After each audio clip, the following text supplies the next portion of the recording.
Iron pole ఎక్కువ తీసుకొచ్చారు. నేను 5 నెలలు ఒక 10 రోజులు ఒక వారం వాడేటప్పటికి ఆవేశం తగ్గిందండి. ఆవేశం తగ్గింది. చెయ్యి పట్టు వదిలేసిన చెయ్యి కూడా ఎడం చేయి పట్టు వదిలేసిందండి. నాకు ఎడం చేయి పట్టు వదిలేసిన చెయ్యి కూడా కొద్దిగా పట్టుకోవడం, ఫోన్ పట్టుకోవడం, అంట్లు తవ్వడానికి సహకరించడం జరిగింది. మేడం ఇలా ఉంది వాడొచ్చా అనేసి మేడం గారిని అడిగాను. నేను అడిగితే సరే లక్ష్మి నీకు బాగా పనిచేస్తున్నాయి, నువ్వు వాడు, 5 నెలలు వాడాలి, 5 నెలలు పూర్తిగా వాడితేనే దాంట్లో రిజల్ట్ అన్నది మీకు తెలుస్తుందని మా మేడం చెప్పారు. మేడం మాట పోసా తప్పకుండా మొత్తం మళ్ళీ 5 నెలలు ప్రొడక్ట్స్ నేనే తెప్పించుకుని 5 నెలలు వాడాక అప్పుడు హాస్పిటల్కి వెళ్ళి మళ్ళీ ఈసీజీ తీయించుకున్నాను. తీసుకుంటే బాగానే ఉందమ్మా, ఈసీజీ ఎంత తీయించుకున్నామని అడిగారు. అడిగితే లేదండి ఏమన్నా ప్రాబ్లం ఉందా అనేసి మళ్ళీ డాక్టర్ గారు అడిగితే ఏ ప్రాబ్లం లేదమ్మా అని అన్నారు. పాతది ఈసీజీ చూపించాను డాక్టర్ గారికి. ఇందులో ప్రాబ్లం ఉంది, ఇది ఎవరిదమ్మా అన్నారు. అది నాది, ఇది నాదేనండి, ఇది పాత 5 నెలల క్రితంది, ఇది ఈ రోజు తీపించుకున్నది అని అన్నాను. అంటే ఏమైనా మందులు వాడావమ్మా రాసిచ్చారా అని అడిగారు. లేదని నేను వెస్టేజ్ ప్రోడక్ట్ వాడాలని గర్వంగా చెప్పాను. నేను అలా చెప్పడం వల్ల వాళ్ళు అన్నారు ఎలాంటి పిచ్చి వాడకూడదమ్మా, అలా వాడడం వల్ల ఆరోగ్య పరిస్థితి నువ్వు మళ్ళీ హార్ట్ ప్రాబ్లం కదా, నువ్వు ఎలాంటి ఎందుకు వాడవు అనేసి సీరియస్ గా చెప్పారు. మా దగ్గర డబ్బులు లేవండి, జబ్బు తగ్గడమే కావాలి, ఎలాగైతే మాకు తగ్గిందో చాలు అనేసి వచ్చేసాను. ఒక్క టాబ్లెట్ కూడా వేసుకోలేదు నేను. గవర్నమెంట్ ఇచ్చినవి కానీ బయట మెడిసిన్ కానీ గ్యాస్ ప్రాబ్లం అనుకుని ఇప్పుడు 10 నెలల నుంచి వాడుతున్నాను. ఏ ఒక్కటి కూడా ఇంగ్లీష్ మెడిసిన్ అన్నది మానేసాను. ప్రతి చోట్ల కవర్లు తగిలిచ్చేదానండి నేను ఇంగ్లీష్ మెడిసిన్. ఇప్పుడు ఎక్కడన్నా చూద్దామని జ్వరానికైనా నెక్కేసుకోవాల్సి వస్తుంది. టాబ్లెట్లు అయితే లేవు మా ఇంట్లో. తర్వాత 3 నెలల క్రితం ఈ గర్భసంచి ప్రాబ్లం ఏటైతే ఉందా అది పెయిన్ ఎక్కువైంది.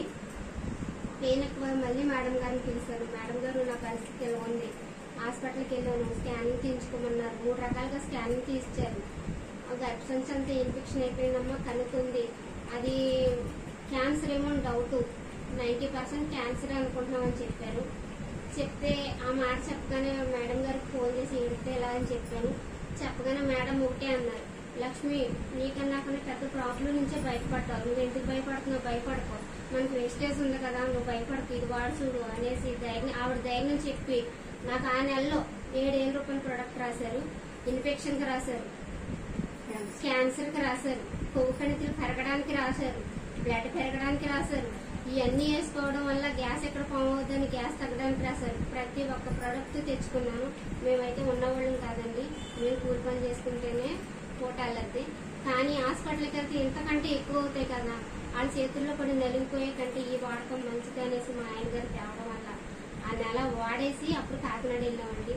ఈ రిపోర్ట్లు పట్టుకుని వెళ్ళాము. ఇక్కడ ఏదైతే తీసారో ఆ రిపోర్ట్లు అక్కడ పట్టుకుని వెళ్ళాము. అవి చూశారు. చూసి నెల 10 రోజులు టెస్టులకే సరిపోయిందండి నాకు. నేను మొన్న శనివారం కాక పై శనివారం వెళ్ళాము. పై శనివారం అంతా రిపోర్ట్లు అన్ని చూశారు. అమ్మ నీకు కణితి లేదు, బ్లడ్ చూస్తే 13 పాయింట్లు బ్లడ్ ఉంది, కణాలు బాగానే ఉన్నాయి, థైరాయిడ్ లేదు, నీకు షుగర్ లేదు, బీపీ లేదు, ఏమీ లేదు, ఉన్నదల్లా ఓన్లీ ఇన్ఫెక్షనే ఉంది అనేసి అన్నారు. ముఖ టెస్ట్ రిపోర్ట్ కూడా వచ్చిందండి. ముఖ టెస్ట్ రిపోర్ట్ లో కూడా ఇన్ఫెక్షనే గానీ క్యాన్సర్ కాదని వచ్చింది. నాకు చాలా సంతోషం అయిందండి. అక్కడ చెప్పుకున్నాను థ్యాంక్ యూ వేస్టేజ్ అని, ఇక్కడ చేసుకుని చెప్పుకున్నానండి నేను. అసలు వేస్టేజ్ నేను లేకపోతే కనుక నా ఎముకలు కూడా మాయమైపోయినాను. నన్ను మర్చిపోతాం కదా, నా ఎముకలు కూడా మాయమైపోయినాను. నిజంగా వేస్టేజ్ నన్ను ఇంత గాఢకు నిలబెట్టింది అని అంటే నిజంగా డాక్టర్ గౌతమ్ బాలి గారికి చేతులెత్తి నమస్కారం చేస్తున్నాను.